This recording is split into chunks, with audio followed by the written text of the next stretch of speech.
Bhushan jewellers में पाइए खुशियों के गहने। चीन हिमाचल के सीमाओं में घुसपैठ कर रहा है। चीन सीमाओं के साथ लगते अपने गांव के लोगों को भारत की सीमाओं में घुसने के लिए प्रेरित करता है, जबकि आईटीबीपी यहां के गांव के लोगों को बफर जोन में जाने से रोक रहा है। यहां तक कि गांव के लोगों को उनके खेतों तक नहीं जाने दिया जा रहा। लाहौल स्पीति के ग्यू गांव का जिक्र करते हुए स्थानीय विधायक रवि ठाकुर ने कहा कि आईटीबीपी ग्यू के लोगों को भी खेतों में नहीं जाने दे रही है।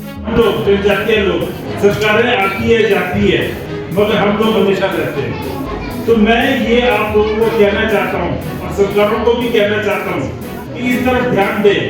खासतौर से हमारे प्रधानमंत्री जी, हमारे रक्षा मंत्री जी और हमारे प्रदेश के भी जो माननीय मंत्री जी और सरकारें हैं कि हम लोग यहाँ पर एक सीमा में रह रहे हैं, सीमावर्ती क्षेत्र में रह रहे हैं, जो कि तिब्बत की सीमा में पड़ती है। इसी तरह से हमारा लद्दाख का क्षेत्र है, इसी तरह से हमारा ये सारा अरुणाचल का क्षेत्र पड़ता है, नॉर्थ ईस्ट का क्षेत्र पड़ता है। तो ये बहुत सेंसिटिव जोन है। जैसे हमारी दिक्कतें परेशानियां और जगह है, माइनर प्रोड्यूस की दिक्कतें है या इंडस्ट्रियल जो हमारे उद्योग ला रहे हैं वो हमें दबाते हैं, या कोल माइनिंग का कार्य चलता है हमारी जमीनों पर, उसमें दबाव पड़ता है।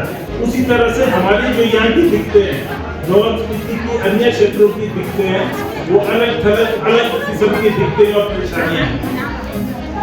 यहाँ की दिक्कत क्या है मैं आपको बताता हूँ। आप लद्दाख में जाएंगे, चुनूर एक जगह है, उसी तरह से छब्जी एक जगह है, इसी तरह से पौंग झील की जगह है। वहाँ पर हमारे ऐसे कई रिश्तेदार और जानने वाले लोग हैं जिनके जगह ले लद्दाख के रेवेन्यू रिकॉर्ड में, राजस्व रिकॉर्ड में है ना, मगर वैसे चीन के अधिकृत जो तिब्बत के इलाके उसको चला गया है। हमारे लाइव स्टॉक्स हमारे क्षेत्र के जाते हैं, जो बफर जोन है वहाँ पर। मैं ये संज्ञान में लाना चाहता हूँ हमारे भारत सरकार के कि जो हमारा लाइव स्टॉक है वो चलने जाता है 50-60 किलोमीटर अंदर, और दूसरी ओर से हमारी रिश्तेदारियाँ हैं तिब्बत की तरफ। तो उस तरफ से चीन के सेना है वो लोगों को आगे भेजते हैं, वो अपने जो वहाँ के बाशिंदे हैं उनको आगे भेजते हैं कि आप लाइव स्टॉक मवेशी लेके आगे जाइए और बफर जोन में जाइए। जबकि हमारी तरफ के लोगों को आईटीबीपी और दूसरे लोग इसको रुकावट है हमारे लिए कि आप इससे आगे नहीं बढ़ सकते। तो इस तरह से उस तरफ के लोग आगे अधिकृत हो रही है हमारी भारत की जमीन, और बहुत ज्यादा हो गई है। और मैं ये भी कहना चाहता हूँ ये सिर्फ लेह लद्दाख और इस तरफ का दिक्कत नहीं है। अभी मैं गया था, काम किया था, मैं अभी कल ग्यू में था। ग्यू में मुझे ये बताया गया कि वहाँ के जो स्थानीय लोग हैं, वहाँ के स्थानीय लोगों को अपने डोगरी तक नहीं जाने दिया जा रहा है। वहाँ के स्थानीय लोगों को अपने खेत खलिहान में नहीं जाने दिया जा रहा है। कौन नहीं जाने दे रहे? आईटीबीपी के लोग नहीं जाने दे रहे।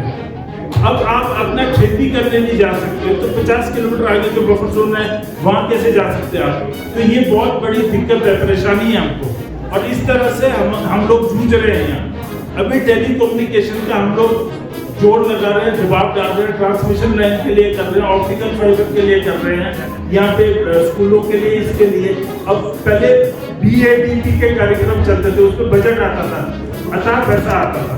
जब से वाइब्रेंट विलेज करा है इसको 2-3 सालों से, तब से पैसा आना बंद हो गया है। तो मैं केंद्र सरकार का और हिमाचल सरकार का इस ओर ध्यान लाना चाहता हूँ। बिरसा मुंडा जी का जयंती मनाया जा रहा है 15 नवंबर को, मगर इस ओर भी ध्यान देना चाहिए कि जनजातीय लोगों के प्रति क्या रवैया है। जो हमारा फॉरेस्ट राइट एक्ट था